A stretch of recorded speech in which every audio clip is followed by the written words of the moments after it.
If I use Hindenburg as my audio software, do I still need to use Magic Mastering?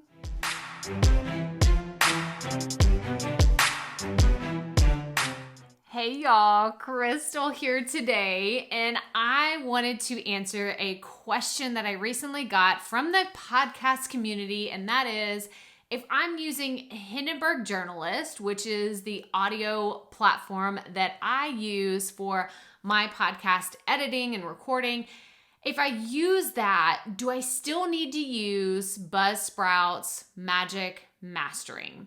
So if you're not familiar with Buzzsprout's Magic Mastering tool, you can watch this video right here where I went into an in-depth tutorial of what it was whenever it was first released. But basically, and in a nutshell, how Buzzsprout really describes what Magic Mastering is. It's like running your audio through an Instagram filter, right? We all know the Instagram filters that make our skin just look a little bit better, a little bit clearer, and maybe they take out some of the bad lighting that we had whenever we first took the photo.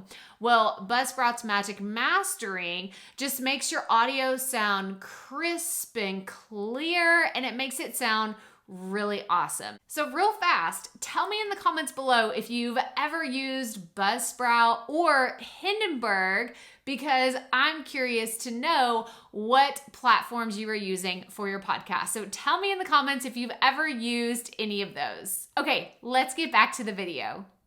So to answer the question just right up front, I'm going to tell you that I use Hindenburg to record my podcast, and I also use Magic Mastering on every single one of the episodes that I have done for the Proffitt Podcast, as well as the Potty Report, my daily show, since this feature came out.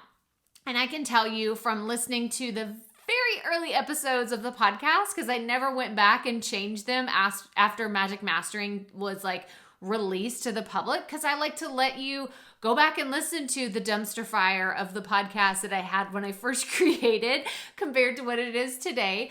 But I can notice a huge difference in the quality, the clarity, and just the overall sound. So I believe that Magic Mastering is 100% worth it if you're a Buzzsprout user and you don't have the time to figure out compression and leveling and doing all the fancy audio engineering things on the back end of your podcast. And you're like, I really just want a simple tool that can help me make my audio sound amazing. I highly recommend applying the Magic Mastering feature to your Buzzsprout podcast. So if you want to learn more about Buzzsprout, go to crystalproffitt.com/Buzzsprout. It's the podcast host that I've been using since day one of my show. And it's so incredible. They have a fantastic Facebook community that has thousands of podcasters that are constantly asking great questions, and it's just a great place to come and hang out. I'm in there, and I like to answer questions from time to time